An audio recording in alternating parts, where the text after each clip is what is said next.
시청자 여러분 안녕하십니까? 프레스룸 라이브입니다. 오늘 정말 춥습니다. 거의 냉동고 같다고 할 정도인데요. 서울 체감온도가 영하 18도, 영하 21도까지 내려간 상황입니다. 내일 오전까지 계속해서 이 추위는 이어진다고 합니다. 오늘 첫 소식 전해드리겠습니다. 산타랠리 타고 미국 증시는 최고점을 찍었고요. 우리 국내 증시도 오름세를 이어가고 있는 상황입니다. 올해 연말 배당을 받으려면 오늘까지 관련 주식을 사야 합니다. 경제 라이브는 이 소식부터 전해드리겠습니다. 강민우 고려대 경제학과 교수, 정철진 경제평론가 나오셨습니다. 어서 오세요. 네, 안녕하십니까. 안녕하세요.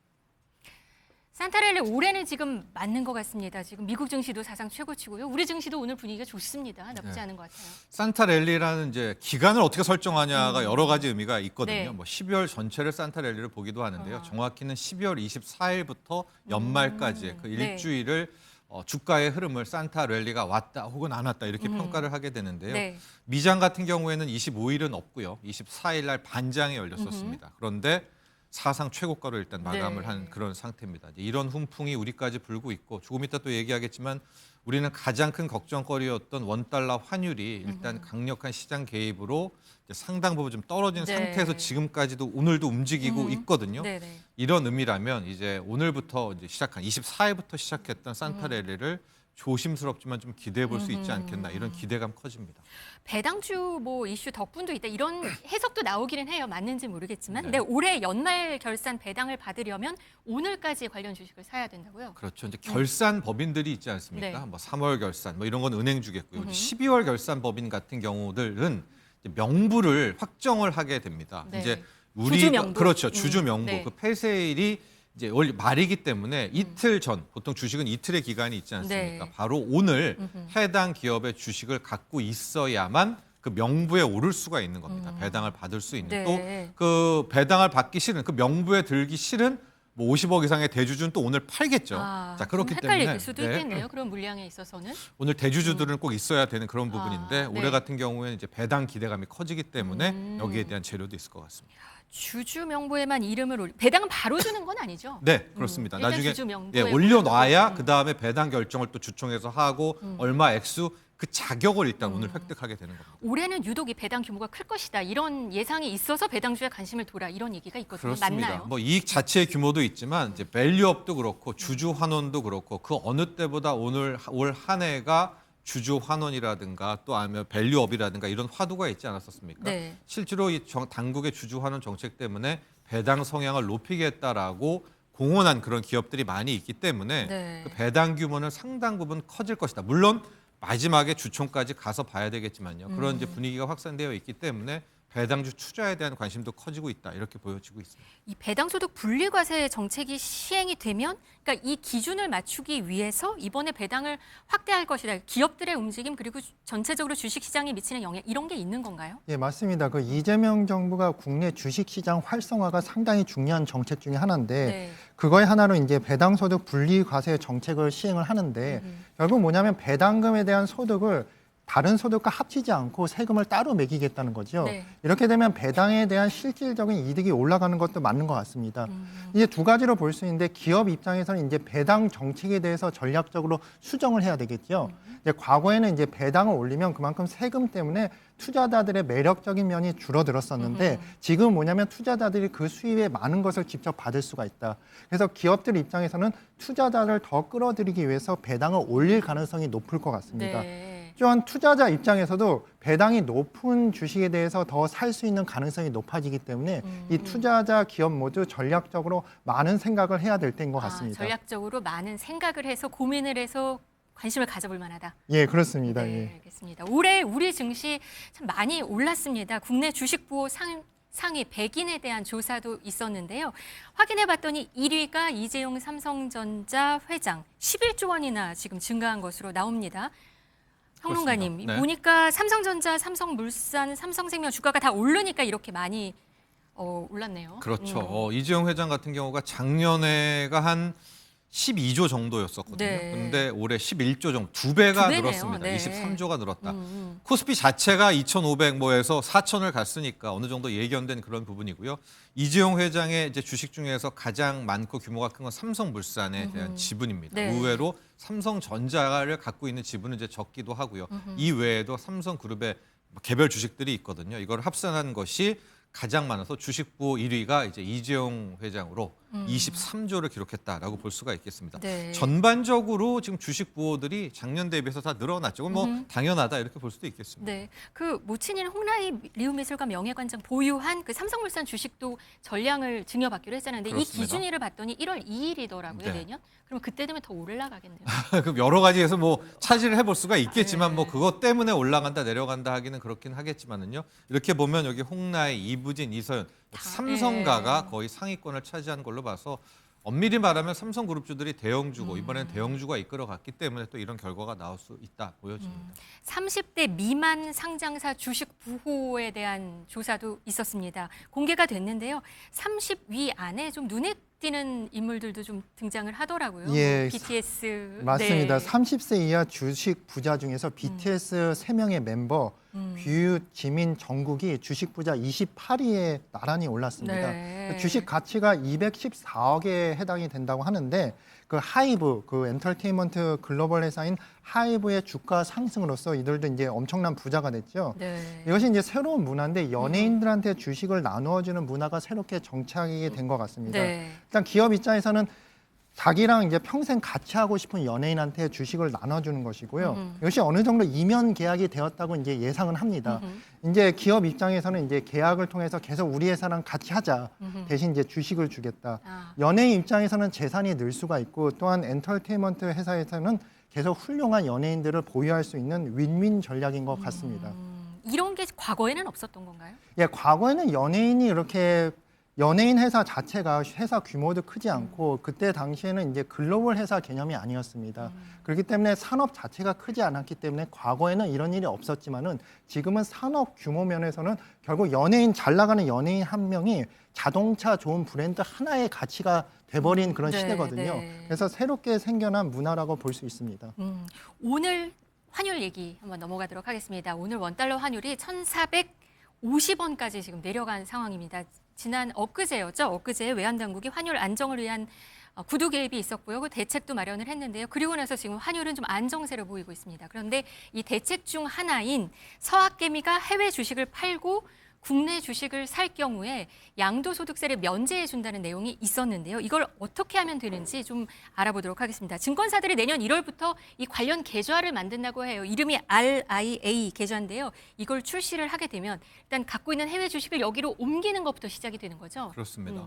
현재 국내 주식은 대주주가 아니면은 이제 세금을 내지는 않죠. 양도세가 없는데 네, 해외 주식 해외 같은 주식은? 경우에는 250만 원의 기본 공제 외에 22.5%의 이제 세금을 내야 됩니다. 22%의 네. 양도세를 내야 된다. 그걸 이제 안 받겠다부터 네. 깎아주겠다라는 건데요. 네. 조건이 있습니다. 일단 해외 주식을 팔아야 되고요. 어허. 판 증명, 그 돈을 고스란히 국내 증시 시장 복귀 계좌라는 데다가 그 액수를 고스란히 넣어야 됩니다. 되고, 또 그걸 그런 다음에 그 돈을 가지고 국내 주식에 투자를 해야 되고요. 그 투자도 일단 1년 이상 유지를 해야 됩니다. 아. 이제 어제 오늘 워낙 질문이 많이 와서 몇 개 봤더니 네. 종목은 샀다 팔았다 해도 된대요. 아, 교체를 팔아도 되는 거예요? 교체는 해야 되나 그 액수를 고스란히 유지해야 된다. 아. 이게 디테일은 좀 어렵겠죠. 왜냐하면 뭐 500만 원 팔았다가 490만 원 사면 이건 유지된 거냐 안 된 거냐. 근데 일단 이 부분은 계속해서 보완을 해야 될 것 같은데요. 이제 네. 그렇게 될 경우에 깎아준다는 건데 네. 빨리 돌아올수록 유리합니다. 아. 내년 1분기 내에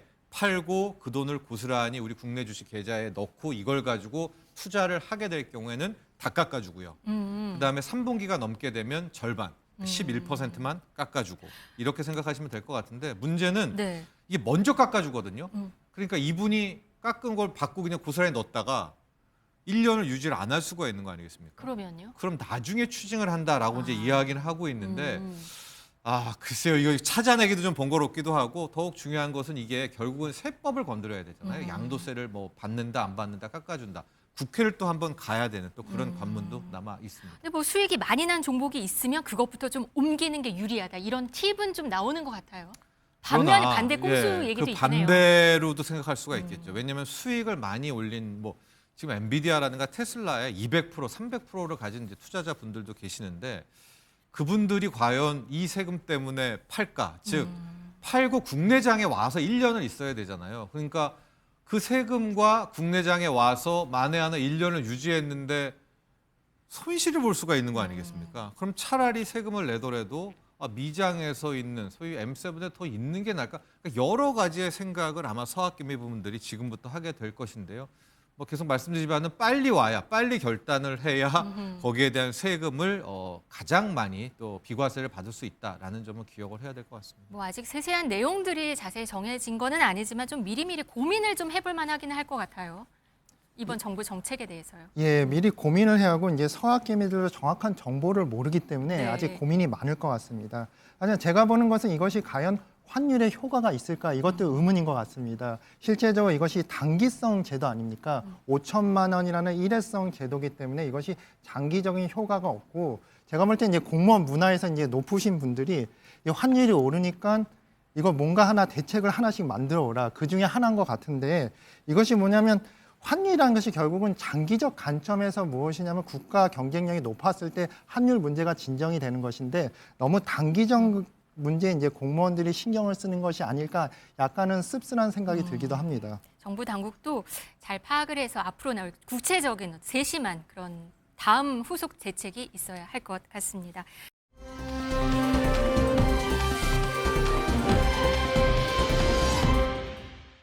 다음 이야기 한번 해보겠습니다. 요즘 분식집 가보셨나요? 정말 그 가격 보고 깜짝깜짝 놀라는데요. 이제 계란값이 더 올라서 걱정인 상황입니다. 계란 한 판, 특란 한 판 가격이 30개인데 평균 소비자 가격이 7,000원을 넘었습니다. 이게 사실 고환율 영향도 아닌데 계란값도 이렇게 올랐어요. 그렇죠. 계란값이 뭐 기본으로 나오고 있고요. 6,000원 밑으로 한번 눌렀던 것 같은데 다시 올라왔습니다. 7,000원. 그만큼 좀 수급이 많이 깨졌고 자체적인 인플레이션, 먹거리 인플레이션이 늘어났다 이렇게 볼 수가 있겠고요. 계란뿐만이 아닙니다. 이번에 이제 외식 물가 상승률 나온 것들을 좀 놓고 보면 김밥이요. 네. 이제 한 줄에 4,000원 시대는 확실한 것 같습니다. 통계치에서는 뭐 3,000원 후반 뭐 이렇게 하지만은 이미 네. 시장에서 시중에서는 김밥 한 줄 4,000원 시대가 열렸고요. 맞아요. 분식집 가도 뭐 김밥 한 줄에 라면 하나 시켜도 10,000원 가까이 맞아요. 나와요, 예. 지금. 하고 칼국수도 10,000원 시대가 저는 온 것 같거든요. 네, 네, 여기는 네. 통계에서는 이제 9,846원으로 돼 있던데 칼국수도 10,000원 시대가 온 것 같습니다. 짜장면도 지금 7,600원 정도로 해서 한 3% 오른 거로 나왔는데 시중에서는 7,000원대 짜장면도 그렇죠. 거의 그러니까요. 8,000원, 8,500원대로 나와 있기 때문에 이건 통계이기 때문에 이제 전체 낮은 가격도 포함이 돼서 이렇게 네, 좀 나오지 네. 않았나 보여지고 있고요. 자, 왜 이렇게 외식 물가가 오르고 있는가? 앞서 말한 것처럼 달걀 이런 어떤 기본적인 원자재 가격 인상도 있지만 소상공인들이 뽑은 가장 1순위는 역시 인건비였습니다. 네. 최저임금에 따른 인건비 부담이 크다 하고 가스요금. 실은 이게 3년 전, 4년 전만 해도 월세 부담 이야기가 굉장히 많았잖아요. 네. 근데 최근에는 오히려 월세 부담보다 인건비라든가 재료라든가 이런 부분들 아마 이것이 그동안 고환율에 또 네. 수입 물가가 오르지 않았겠습니까? 네. 거기에 따른 원자재의 가격, 먹거리의 기본 재료 가격이 오른 부분도 좀 한몫했다 이렇게 분석됩니다. 삼계탕, 냉면, 비빔밥은 벌써 서울 평균 가격이 10,000원을 다 넘은 상태입니다. 사실 점심 가격은 조금 좋은 가격이기 때문에 좀 괜찮다 했는데 지금 거의 런치플레이션이라는 말이 나올 그런 상황이고요. 외식비 외에도 세탁비, 미용비, 뭐 목욕비, 뭐 이런 개인 서비스 요금도 정말 계속 오르는 것 같습니다. 예, 맞습니다. 이제 계속적인 물가 상승이 직접적인 영향을 줬죠. 근데 이 물가 상승뿐만 아니라 환율도 상승해서 이게 두 가지가 이제 나쁜 시너지 효과를 내는 것 같은데 네. 이것이 이제 전체적인 물가 상승이 이제 여러 가지가 이유가 있는데 기본적으로 그 굉장히 유동성 확대라는 이유가 있죠. 지금 AI 경쟁 산업이란 것이 국가가 주도적으로 이제 유동성을 확대를 안 하면 이 경쟁에서 영원히 뒤처질 수 있다는 그 두려움을 갖고 있기 때문에 전세적으로 이제 유동성을 확대하는 것 같습니다. 그래서 이제 내년 같은 경우도 실질적으로 이런 확장적 재정 정책이 계속 이어질 것 같고 이것이 결국은 서민 물가 상승으로 이어지고 또 네. 환율 상승으로서 이제 밀가루 같은 그 식자재 상승으로 인해서 이제 서민 물가가 계속 올라갈 거라 예상이 되는데 더욱더 이제 문제가 되는 것은 이제 평론가님께서 말씀하셨듯이 이것이 인건비 상승으로 이어지고 있습니다. 네. 그러면서 이제 세탁비, 미용비, 숙박비뿐만 아니라 여러 가지 이제 식당에서 이제 실제적으로 일하는 사람을 구하기가 너무 어려운 시대가 됐습니다. 그래서 더욱더 걱정되는 것은 내년도 그렇게 이 전망이 밝지만은 않다라고 말씀드리고 네. 싶습니다. 예. 연말도 문제인데 내년이 더 걱정이 된다. 실제 글로벌 IB 투자은행들이 내년 한국 물가가 더 오를 것이다라는 전망을 계속해서 내놓고 있는 상황입니다.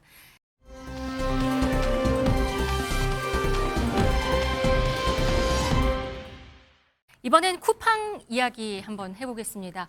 어제요, 쿠팡이 기습적으로 자체 조사 결과를 발표를 했습니다. 지금 화면에 보이는데 이 보도자료입니다. 보도자료 내용을 어제 갑자기 내놨는데요. 유출자가 3,300만 고객 정보가 유출이 된 게 아니고 3,000개만 유출이 됐다? 이런 얘기가 있었고요. 또 여기에 더불어서 뭐 나머지는 다 삭제를 했다. 그러면서 유출자는 하천에 이 내용을 투기를 했고 잠수부를 동원해서 쿠팡은 이거를 찾았고 그리고 포렌식도 했다. 그리고 근데 이 하천이 한국인지 중국인지는 아직 공개하기 어렵다. 이런 얘기를 했어요. 유출자가 이렇게 노트북을 부수고 이렇게 쿠팡이 자체적으로 조사하는 게 말이 되냐라는 논란이 있는 것 같습니다. 지금 이게 사태가 일파만파 좀 커지고 있는데요. 우리가 언론에서는 뭐 쿠팡 세무조사, 뭐 쿠팡 상성 특검, 과로사 하지만 가장 중요한 포인트는 이번에 유출됐다라는 그 사건 아니겠습니까? 네. 그 중국인 직원이 이제 정보 자료를 유출한 이제 그게 3,300만 건이 넘기 때문에 이게 일파만파 커지게 되고 현재 민간 합동 수사단이 이 수사와 조사를 함께 하고 있는 건데요. 어제 오후 3시, 그러니까 크리스마스나 오후 3시에 이 민간 합동 조사단이 아니고요. 네. 쿠팡 자체에서 이 중국인 직원을 통해서 자백을 받아냈고 자백과 함께 방금 말씀하신 것처럼 어느 하천, 그게 중국 하천인지 우리 하천인지 모르겠는데 잠수부를 동원해서 그 노트북을 꺼냈더니 실질적으로 그걸 이제 포렌식을 한 결과 외부에 유출된 자료는 3,000건에 불과했고 우리가 알고 있었던 것처럼 3,300건은 꺼내왔지만 그 자체를 외부에 유출되지 않았다라는 이제 이 보고를 한 겁니다. 그러니까 대국민 일종의 쿠팡 측의 입장 발표가 나왔는데 네. 이 다음부터가 커졌죠. 아예 여기서는 대통령실까지 나선 건데 먼저 과기부가 왜 일방적 발표를 하냐. 버젓이 민간 합동 조사단과 수사단이 있는데 여기를 왜 거치지 않았느냐라는 이야기가 나오고 있고 대통령실도 나서서 이걸 좌시하지 않겠다라고 이야기가 나오고 있는데요. 우선 중요한 건 두 가지인 것 같아요. 이게 뭐가 맞는지. 그러니까 쿠팡에서 분명 사건이 일어났는데 쿠팡 측은 지금 3,000건에 그러니까 개인 일탈로 좀 보고 있는 거고요. 민간 합동 수사단에서는 3,300만 건이고 이게 중국인 개인 일탈뿐 아니라 시스템적인 문제다라는 부분들이 있기 때문에 이건 굉장히 큰 이슈로 앞으로 더 네. 불거질 수가 있습니다. 진실 공방으로요. 그렇죠. 쿠팡 사태 어떻게 진행될 거로 보세요, 교수님? 예, 이것이 법적으로 상당히 애매한 상황입니다. 법적으로는 이제 미국 주식 시장에 상장된 기업이죠. 하지만 본사도 이제 미국 델라웨어에 위치하고 대부분의 본사에서 일하는 사람들 다 미국 사람입니다. 하지만 실제적으로 사업을 하는 곳은 한국입니다. 그리고 김범석 회장도 마찬가지죠. 법적으로는 미국 시민이지만 한국 태생입니다. 하여튼 이런 경우에 대해서 정부가 어떻게 대응하는지에 대해서 정말 혼란스러운 것 같습니다. 이제 이 반대의 경우는 많았습니다. 한국 엔터테인먼트 회사들이 이제 미국에서 실제 사업하는 경우는 많았지만 지금 이 반대되는 경우인데 이런 상황에서 이제 정부도 이제 혼란스럽고 어떻게 대응하는지 상당히 어려워서 앞으로 정부의 대응이 어떻게 할지 저 관심이 가지는 바입니다. 네, 정말 뭔가 대책이 좀 있어야 할 것 같습니다. 오늘 경제라이브는 여기까지 전해드리겠습니다. 강민욱 경제학과 교수, 정철진 경제평론가였습니다. 감사합니다.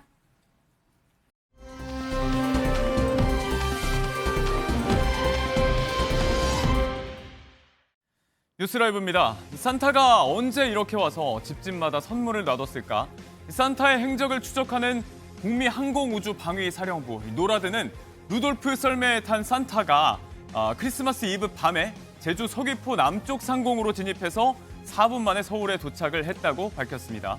63빌딩 남산타워 위에 머물면서 2천만 개의 선물을 전달하고 평양으로 향했다고요. 노라드는 이렇게 70년째 산타의 위치를 가상으로 추적해서 아이들에게 알려주는 연례 이벤트를 하고 있습니다. 산타 추적 한라인을 통해서 아이들의 소원을 듣는 트럼프 대통령도 이번 성탄절에 화제가 되기도 했습니다. 자, 그렇다면 이 사람은 올해 어떤 소원을 빌었을까요? 우크라이나 젤렌스키 대통령의 얘기입니다. Сьогодні мрія у всіх нас одна. І бажання ми загадуємо одне на всіх. щоб він сконав. 크리스마스 이브에 전한 대국민 성탄 메시지, 그가 소멸하길 바란다. 네, 평화 협상 중에도 자국의 폭격을 이어가고 있는 러시아 푸틴 대통령을 겨냥한 말로 보이죠. 전쟁 시작 후 네 번째 맞은 성탄절 연설을 통해서 이렇게 다소 살벌한 소원을 빌었던 젤렌스키 대통령이었습니다. 계속된 러시아의 폭격에 대해서는 무신론적인 공격이다. 기독교나 인간적인 것과 공통점이 없는 이들이 행동하는 방식이라고 맹비난했습니다. 자, 다소 살벌한 소원의 크리스마스 얘기는 여기까지 하고요. 국내로 좀 돌아와 보겠습니다. 조금 전 시작된 결심 공판 얘기입니다. 윤 전 대통령에 대한 첫 구형이 오늘 나옵니다. 받고 있는 4개의 재판 가운데 처음이죠. 지난 1월 공수처의 체포영장을 방해했다는 혐의 많이들 기억을 하실 것 같습니다. 특공대와 기동대가 들어온다고 하는데 걔들 총 쏠 실력도 없다. 총은 경호관들이 훨씬 잘 쏜다. 총을 가지고 있다는 걸 좀 보여줘라 등의 말을 하며 인간 스크럼을 짜고 총까지 보여줘 가면서 물리력으로 체포영장 집행을 방해한 혐의, 여기에 계엄 선포 요건도 갖추지 않고 국무회의를 졸속으로 끝낸 점, 비화폰 기록 삭제 지시 혐의까지 지난 7월 내란 특검이 추가 기소한 내용이죠. 이 특검의 엄정 대응 기조에 따라서 징역 10년 이상의 구형될 가능성이 나옵니다. 선고일까지 이미 나왔죠. 윤 전 대통령은 반발했습니다. 이거는 뭐 명백한 불이타가 되기 때문에 이거는 좀 재고를 한번 해주시는 것이. 내란 우두머리 혐의 결론이 나올 때까지 선고를 미뤄야 한다. 기습적인 선고 일정인데 방어권을 침해당했다. 일본 법률 용어 불이타 이런 말까지 써가면서 반박을 했지만요. 이 쟁점은 내란 혐의와는 관계가 없다. 재판부는 그대로 선고하겠다는 뜻을 밝혔습니다. 오늘 예정대로 재판이 마무리되면 내년 1월 16일에 선고가 나옵니다. 이번엔 지역구 병원 진료 특혜 논란입니다. 연일 불거진 의혹 속에 민주당 김병기 원내대표는요. 앞서 공개 저격했던 특정 전직 보좌진을 다시 한번 거론했습니다. 추가 폭로 내용은 의료 파업이 한창이던 지난해 11월이었죠. 김 의원 지시에 따라서 지역구 내 서울 보라매 병원에 김 의원 아들에 대한 빠른 진료를 부탁하는 문자를 보냈다는 내용 등인데요. 김 의원 측은 예약 부탁이었는데 특혜 의전 지시로 둔갑을 시켰다. 그런 사실이 없다고 반박하면서요. 앞서 거론한 그 사람들, 부적절한 텔레그램 대화방을 개설했다는 전 보좌관들이 공익 제보자 행세를 하고 있다고 비판했습니다. 사과와는 별개로 이렇게 제보자들의 맞불을 놓고 있는 김병기 원내대표에 대해서 야당은 물론이고 여권 내에서도 우려의 목소리가 나오고 있습니다. 김병기 원내대표께서도 말씀하셨지만은 어떻게 됐든 부적절한 행동을 한 것에 대해서는 이미 사과를 했지만 더 자숙해야 된다고 생각합니다. 근데 지금 김병기 원내대표가 지금까지 보여준 이 좀 해명의 자세, 사과의 자세는 상당히 국민 정서에 맞지가 않다. 지금 사안의 심각성을 어떻게 평가를 하고 계십니까? 예, 정말 굉장히 좀 중하게 보고 있지요. 어제 성탄절인데도 정청래 대표와 김병기 원내대표가 어제도 소통을 많이 했습니다. 또 민심의 흐름이 크게 어떻게 또 갈지 이런 것들을 살펴보면서 그 입장 발표의 내용과 수위를 정하지 않겠습니까? 뭐 그것이 정치죠. 어떻게 하겠습니까? 자, 어제 연휴였는데도 당내에서 워낙 중하게 보고 있기 때문에 오래 소통을 했다. 지금 정청래 대표가 취임 첫 기자회견을 하고 있는데 관련 내용이 질의응답식으로라도 있을지 추후에 정리해서 보도가 되는 저희 MBN 뉴스를 참고해 주시기 바라겠습니다. 또 다른 논란의 주인공, 정의원 저속노화 연구소 대표에 대한 추가 소식입니다. 쌍방 고소전을 벌이고 있는 전 연구원 A씨에게 이렇게 살려주세요. 이런 문자를 보내면서 회유하려 한 정황이 드러났다는 건데요. 10월 20일 일이라고 하는 건 앞서 정 대표가 A씨를 스토킹 등 혐의로 최초 고소한 걸 말하는 것 같습니다. 언론 보도에 따르면 정 대표는 A씨 아버지와도 통화를 하고 A씨에게도 전화를 건 것으로 알려졌는데요. A씨의 변호인 측은 법률 대리인을 통해서 연락하라고 했는데 이걸 어겼다. 언론에는 피해자를 공개 가해자로 저격하고 동시에 뒤로는 이렇게 협박과 회유를 해왔다면서 오히려 스토킹은 정 대표가 한 거고 그래서 이 혐의로 고소했다고 비판을 했습니다. 이에 대해 정 대표 측 변호인은요. 회유가 아니라 이렇게까지 할 거 있느냐라는 뜻의 연락이었다면서 정 대표에 대한 사회적 살인 목적의 여론전을 펼치고 있다고 주장을 했는데요. 다만 A씨 측은 또 그런 해석은 고의적인 오독이라고 재반박을 했습니다. 양측의 주장대로 수사 과정을 통해서 밝혀질 일입니다. 다음 소식 볼게요. 한국인들도 많이 찾는 일본 오사카의 대표 관광지죠. 이 도톤보리 강에 포착된 모습을 보고 계십니다. 수면을 가득 채운 의문의 물고기떼. 이 경악스러운 광경에 다들 걸음을 멈추고 강을 바라봤는데요. 영상이 SNS를 통해서 일파만파 퍼지는 중입니다. 무슨 일일까요? 현재 전문가들은 먹이를 찾으러 따뜻한 강으로 몰려온 송어떼인 것 같다. 자연적인 현상의 가능성이 높지만 단정하긴 어렵다고 말하고 있는데요. 일각에서는 대지진의 전조 증상일 수 있다는 우려도 나오고 있습니다.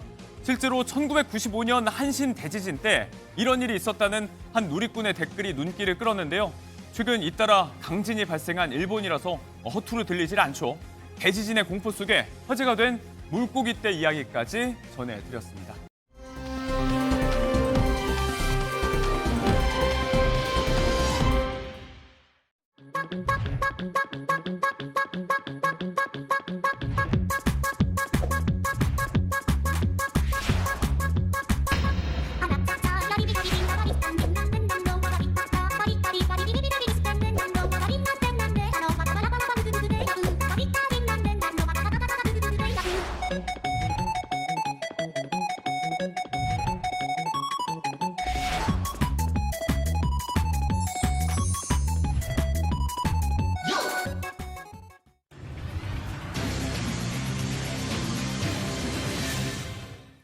뭐 하고 사나 뭐 먹고 사나 고민을 해보는 시간이죠. 유한솔의 오늘 뭐 사니 이어집니다.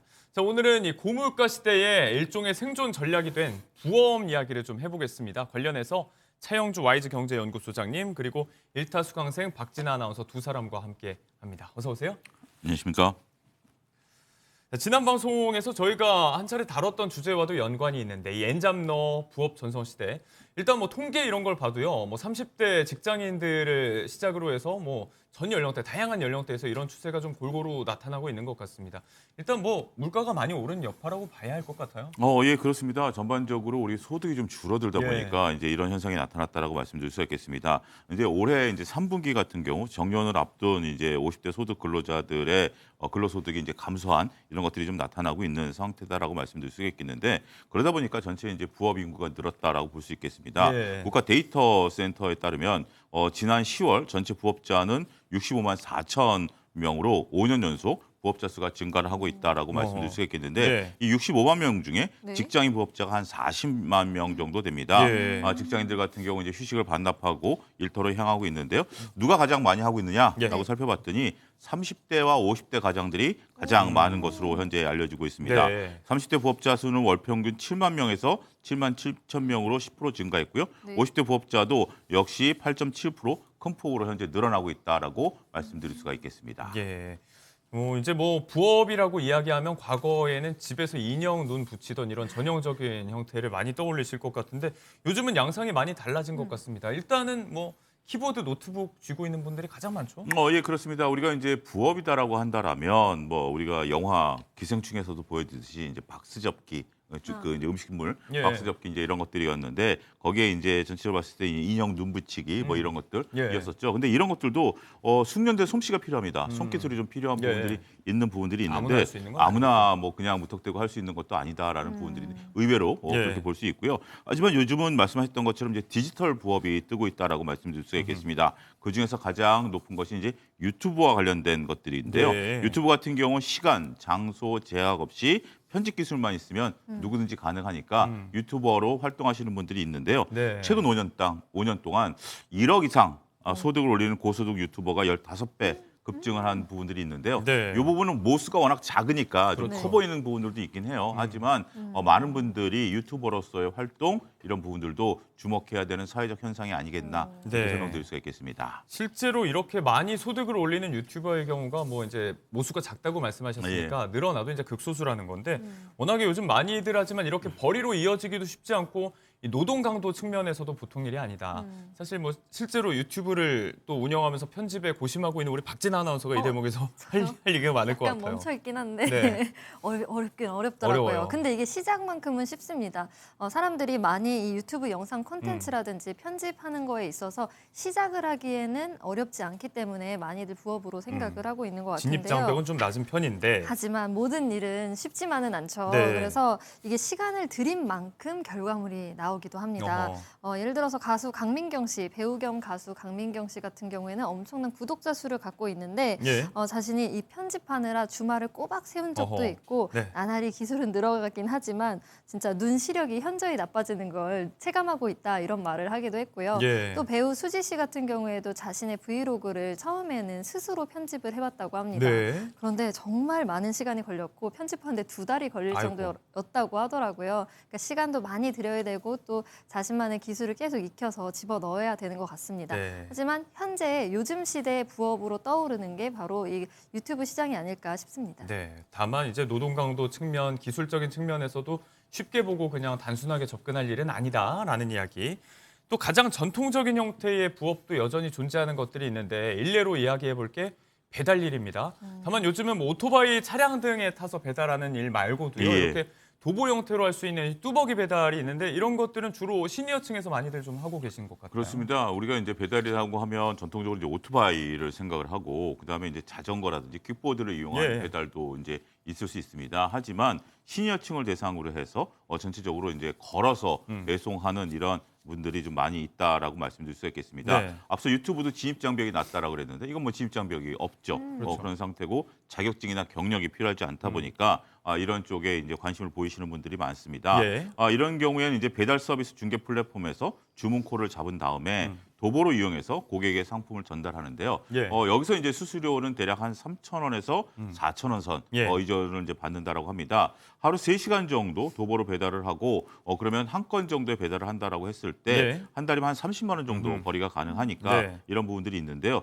실질적으로 이제 시니어 연령대 배송이 어느 정도 이루어지고 있느냐라고 보니까 예. 한 편의점에서 나타낸 것으로 좀 보니까요. 서울, 부산 기준입니다. 네. 70대 같은 경우는 한 104건, 60대 같은 경우 86.9건, 20대는 6.6건으로 오, 예. 전체 가입자 중에 60, 70대의 활동이 훨씬 네. 더 높다 이렇게 말씀드릴 수 있겠습니다. 네, 중장년층 시니어들이 많이 주목하고 있는 이 도보 배달에 대한 이야기도 해봤고요. 한편으로는 최근 또 소일거리로 할 수 있는 아르바이트, 부업거리로 주목을 받고 있는 게 요즘은 뭐 맛집이나 쇼핑 어딜 가든지 웨이팅을 해야 되는 그런 시대가 되다 보니까 대신 줄 서주는 알바 이런 것들이 있는데 이것도 지금 하나의 부업 분야로 아예 인정을 받고 있는 것 같아요. 예, 저도 새롭게 알았는데요. 예. 그냥 데이트하면서 줄 서면서 서로 이제 얘기도 하고 네. 시간을 보내는 걸로 알고 있었는데 네. 물론 이제 그런 분들이 대다수겠죠. 하지만 유명 맛집이라든지 한정판 판매를 한다라든지 예. 인기 굿즈 이벤트 현상이라든지 뭐 우리가 특정 뭐 전자제품이 팔릴 때라든지 콘서트 현장 이런 때 같은 경우는 이건 뭐 데이트라기보다는 꼭 목적이 있는 거지 않습니까? 예. 그 목적물을 취득하기 위해서 대신 줄을 서야 되는데 이거에 알바가 된다라는 겁니다. 건당 한 3만 원에서 5만 원 정도 정도 지불을 하는데 네. 그 이상의 어떤 뭐 기대감이 있다라면 뭐 서로 간에 윈윈할 수 있는 방식일 수도 있겠다. 제 나름대로 평가를 좀 할 수 있는 그런 분야인데요. 네. 최근에 한 빵집에서 한정판 크리스마스 케이크를 파는데 네. 보통 4시간 정도 대기를 해야 된다라고 합니다. 예. 그렇다면 이 정도 알바가 되는데 이게 생각보다 어렵습니다. 우리가 이제 날씨도 감안을 해야 되고 예. 우리가 이제 3시간 이상 대기를 해야 되면 여러 가지 허리도 아프고 이게 정말 폭염이라든지 혹한기 이런 것들이 어렵기 때문에 네. 아무나 할 수 있는 것은 오히려 아닐 수도 있다라는 측면에 있어서는 네. 글쎄요. 뭐 우리가 한 서너 시간에 지금 이제 시간당 알바비가 얼마죠? 10,000원이 좀 넘죠. 그러니까 최저 알바비 수준으로 지급하고 있는 것이 아니겠나 네. 이렇게 설명을 드릴 수가 있겠습니다. 뭐 소일거리 삼아서 한다고 이야기를 했지만 말씀대로 오늘 같이 추운 날에는 정말 고역일 텐데. 그렇죠. 예, 건강 정말 힘들 걱정도 겁니다. 되고, 예. 네. 돈을 받고 4시간을 제공하는 차원의 이런 부업도 있다. 한번 이야기를 해봤습니다. 부업에 도전을 하려는 분들이 또 주목하고 있는 분야 중에 하나가 보험 설계업입니다. 이 일을 또 부업으로 하는 경우가 좀 있다고 하는데 일단 그 예전에 베이커리를 운영했다가 논란과 화제를 낳았던 걸그룹 주얼리 출신의 조미나 씨가 또 네네네. 보험 설계사가 됐는데 보험 왕이 됐다고요? 네, 그렇습니다. 일단 조미나 씨는 2002년 걸그룹 주얼리로 활동을 했다가 2006년까지 활동 가수였는데요. 이 가수 생활을 접고 지금 인생 2막을 살아가고 있습니다. 바로 보험 설계사입니다. 지난해 이 보험 설계사 자격증을 취득해서 일하고 있다라고 알렸는데 올해 4월에는요 전국 1위를 기록하기도 했고요. 또 지난 11월에는 15대 보험 왕에 오른 사실을 알리기도 했습니다. 이 조미나 씨 같은 경우에는 이혼 후 이 보험 설계사로 승승장구하고 있다고 밝혔는데 쉽지만은 않은 일이지만 열심히 보람을 느끼면서 하고 있다. 자기는 이 일을 사랑한다라고 소회를 밝혔습니다. 네, 성취감의 결과까지 이어진 경우고 또 조미나 씨 같은 경우는 보니까 주말에는 뭐 사주 상담이라든지 다른 일을 좀 하고 있는 것 같더라고요. 자, 이렇게 본업이 아닌 부업으로 보험을 판매하는 이 보험 설계사들이 급증하고 있는 추세인 것 같아요. 예, 그렇습니다. 이제 보험은 이제 여러 가지 보험 형태가 있는데 이제 손해보험사에 한정해서 보면 1년 사이에 2만여 명 가까이 이제 급증한 상태다라고 말씀드릴 수 있겠습니다. 현재 지금 손보사 전속 설계사가 14만 600명인데 그 중에서 2만 2천 명이 늘었으니까 굉장히 높은 폭이에요. 그러니까 단순하게 2만 명이 아니라 14만 명 중에 2만 명이 늘어난 거니까 퍼센테이지로 엄청나게 많이 늘어났다라고 좀 말씀드릴 수 있겠습니다.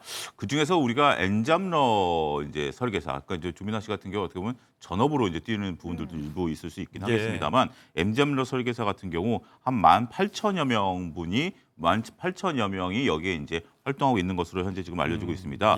주부는 물론 자영업자라든지 직장인, 또 본업과 연계가 가능한 의사나 약사분들까지 여기에 도전하고 있는 것을 놓고 보면 정말 다양한 부업의 형태가 이뤄지고 있다라고 설명을 드릴 수가 있을 것 같습니다. 네, 이런 사례도 그렇고 이제 본업 말고 다른 일로 투잡, 쓰리잡을 운영하고 있는 연예인들의 사례를 종종 들으실 텐데 이분 이야기도 한번 해보겠습니다.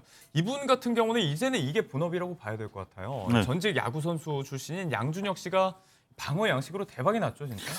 포항 구룡포에서 3,000여 평의 방어 양식장을 운영 중에 있는데 제가 올겨울에 먹은 방어 중에 이 방어가 속해 있었을 수도 있겠다라는 생각이 좀 듭니다. 많이 비싼데 드셨군요. 야구장만한 그 양식장에서 12,000여 마리의 방어를 양식 중에 있는데요. 노량진 수산시장 경매에서 킬로그램당 38,000원 최고가를 갱신했다라고 합니다. 그래서 10kg짜리 대방어 한 마리가 도매가가 한 50만 원 정도 한다라고 하니 어마어마한 규모다라고 말씀드릴 수 있겠습니다.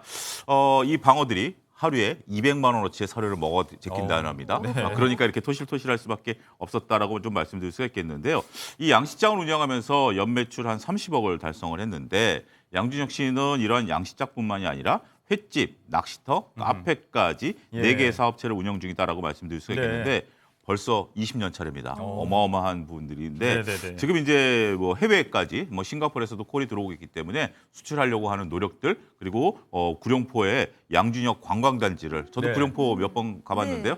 관광단지가 만들어지면 한번 또 재차 방문할 의사가 있다 이렇게 말씀드리겠습니다. 이제 야구 선수 경력이 18년인데 방어 양식을 20년을 했다. 뭐 방어의 신을 자처하고 있는 양준혁 씨 이야기였고요. 자, 이런 연예인들의 부업 이야기들. 앞서 소개했던 조미나 씨와 같은 걸그룹 출신이에요. 주얼리 출신의 이지연 씨 같은 경우는 최근에 미용사로 변신을 했다고 소식을 알려왔어요. 주얼리 멤버였던 이지연 씨 같은 경우에는 2차례 이혼 후 1남 1녀를 가지고 있는데 아이들의 이제 생계를 자신이 해야 되기 때문에 일을 시작을 했습니다. SNS에 최근에 미용사 국가 자격증 시험을 합격을 했고 이로 인해서 일을 하고 있다라고 밝혔습니다. 대형 프랜차이즈 아카데미에서 계속 디자이너로 활동을 하고 있다라고 소회를 전했는데요. 이게 단순히 취미 수준으로 배운 게 아니라 2년 동안 열심히 준비를 했고 스타일링하거나 전문가 포스가 느껴지기도 한다라는 후일담을 들을 수 있을 정도였습니다. 사실 반짝이는 무대 앞에서 섰었던 그 매력만큼이나 이제 디자이너로서 많은 매력을 보여주게 될 텐데요. 일을 한다는 게 체력적으로, 시간적으로 쉽지만은 않지만 엄마라는 사명감을 가지고 일을 사랑하고 노력하고 있다라고 소회를 밝히기도 했습니다. 물론 지금 아이들 키우면서 이제 양육비 소송까지 겪고 있는 와중인데 이렇게 연예인 출신이라는 꼬리표는 달고 있을지언정 생업 전선에 뛰어든 경우도 있어서 직접 비교는 어려울 수 있겠지만 앞선 통계에서 워낙에 많이들 이 부업들 하고 있고 또 고려하고 있다는 얘기를 하고 있으니까 저희가 좀 경각심 차원에서 짚어볼 건 부업을 한다고 해서 그게 다 쏠쏠한 수입으로 이어지는 건 또 아니잖아요. 그렇습니다. 한 그 인크루트 업체가 조사한 것으로 보니까 부업 하시는 분들의 절반 가까운 약 48.6%가 본인 수입의 10% 미만을 번다라고 합니다. 그러니까 이제 우리가 한 300만 원 벌면 30만 원 미만을 번다라고 하니까 말씀하신 것처럼 부업을 통해서 정말 어마어마한 돈을 번다라기보다는 쉽지 않은 현상이다라고 말씀드릴 수가 있겠고 이 정도 예. 돈이면 뭐 카드값이라든지 뭐 소소한 비상금 정도 활용도밖에 없을 것으로 보여지고 있습니다. 네. 또 연예인분들 같은 경우도 부업에 도전했다가 오히려 실패한 경우도 있습니다. 네. 우리가 이제 주말극에서 이제 인지도를 높였던 배우 이장우 씨 같은 경우도 네. 이제 카레집을 오픈을 했는데요. 그런데 이제 9개월 만에 문을 닫았다라고 그래요? 합니다. 여러 가지 이제 뭐 매출 부진이 좀 이어진 부분들도 있고요. 정준하 씨 개그맨 네. 6년 동안 운영해왔던 일부 음식점을 폐업한 그런 부분들도 있다라고 네. 말씀드릴 수 있겠습니다. 연예인이라는 것이 득이 되는 경우도 있지만 오히려 연예인이라는 것이 자신에게 부담으로 작용할 수도 있다라는 것이 네. 냉엄한 우리가 이제 그 생업 전선의 현실이 아니겠나 이렇게 네. 말씀드릴 수가 있겠습니다. 이런 프리미엄 속에서도 이제 일을 또 하나 꾸린다는 건 쉬운 일이 아니라는 겁니다. 자, 그리고 아까 과거 부업의 전형적인 형태로 이야기했던 이 인형 눈 붙이는 아르바이트 이것도 여전히 존재는 하는데 다만 이런 지금 불황 속에서 이런 금전을 미끼로 부업을 미끼로 해서 금전을 갈취하는 어떤 사기 행태들도 보도가 많이 되고 있어요. 이런 차원도 좀 조심을 해야 되겠습니다. 예, 그렇습니다. 그러니까 이제 부업을 한다라고 했는데 결국 이제 하다 보니까 이게 이제 다른 더 높은 고식을 챙겨주겠다라고 예. 유도를 한다라든지 아니면 우리가 이제 부업하고 이제 대금 지급을 문화상품권 형태로 지급을 한다라든지 아니면 우리가 이제 대기업의 이제 큰 기업의 하청업체라고 속여서 물건을 이제 제대로 납품하지 않는 경우도 있다라고 좀 말씀드릴 수가 있겠으니까 예. 이런 부분들에 대해서는 면밀하게 우리가 단순하게 부업을 한다라는 것은 어느 정도 절실함이 있는 거 아니겠습니까? 네. 이 절실함을 또 이용하려고 하는 또 안타까운 현상도 벌어지고 있기 때문에 여러모를 꼼꼼히 잘 예. 체크해야 되지 않을까 싶습니다. 네, 불황을 이용해서 저지르는 범죄들은 참 가장 악질적인 방법이 아닐까 싶은데 다만 개인적인 차원에서 경각심들은 가지셔야 될 것 같습니다. 엔잡러 부업 시대에 대해서 차영조 소장님과 이야기를 좀 해봤습니다. 고맙습니다. 감사합니다.